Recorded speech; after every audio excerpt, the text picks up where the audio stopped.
ദൈവത്തിന് മഹത്വം. നമ്മുടെ പ്രതിദിന ആഹാരം ഫെബ്രുവരി 10.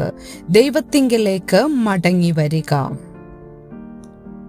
യഹോവയെക്കുറിച്ച് അവൻ എൻ്റെ സങ്കേതവും കോട്ടയും, ഞാൻ ആശ്രയിക്കുന്ന എൻ്റെ ദൈവവും എന്ന് പറയുന്നു. സങ്കീർത്തനം 91:2.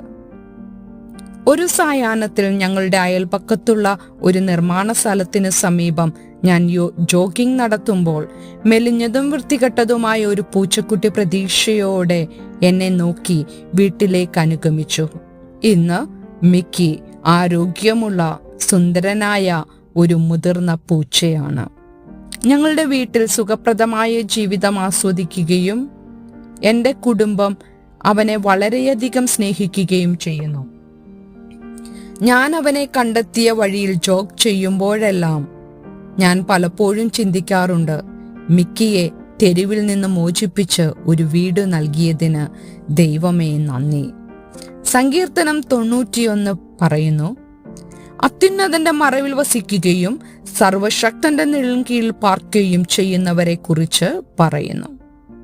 വസിക്കുക എന്നതിനുപയോഗിച്ചിരിക്കുന്ന എബ്രായ പദത്തിന്റെ അർത്ഥം നിലനിൽക്കുക, സ്ഥിരമായി താമസിക്കുക എന്നാണ്.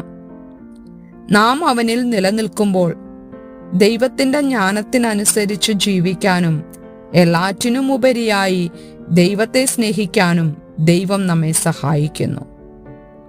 നിത്യതയോളം തന്നോടുകൂടെ ആയിരിക്കുന്നതിൻ്റെ ആശ്വാസവും അതുപോലെ ഭൗമിക പ്രയാസങ്ങളിലൂടെ ദൈവം നമ്മോടൊപ്പമുള്ളതിൻ്റെ സുരക്ഷിതത്വവും ദൈവം നമുക്ക് വാഗ്ദാനം ചെയ്യുന്നു. പ്രശ്നങ്ങൾ വരാമെങ്കിലും ദൈവത്തിന്റെ പരമാധികാരത്തിലും പരിജ്ഞാനത്തിലും സ്നേഹത്തിലും നമ്മെ സംരക്ഷിക്കാമെന്നും വിടുവിക്കാമെന്നുമുള്ള ദൈവത്തിന്റെ വാഗ്ദാനങ്ങളിലും നമുക്ക് ആശ്രയിക്കാം. നാം നമ്മുടെ ദൈവത്തെ സങ്കേതമാക്കുമ്പോൾ നാം സർവശക്തന്റെ നിഴലിൽ ജീവിക്കുന്നു.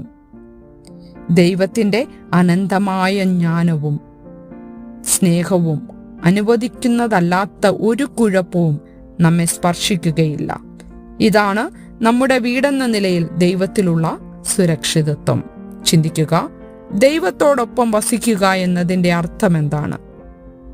അത്യുന്നതന്റെ സങ്കേതത്തിൽ ജീവിക്കാൻ നിങ്ങൾ തീരുമാനിച്ചാൽ ബുദ്ധിമുട്ടുകളോടുള്ള നിങ്ങളുടെ പ്രതികരണം എന്തായിരിക്കും? ദൈവത്തിന് മഹത്വം.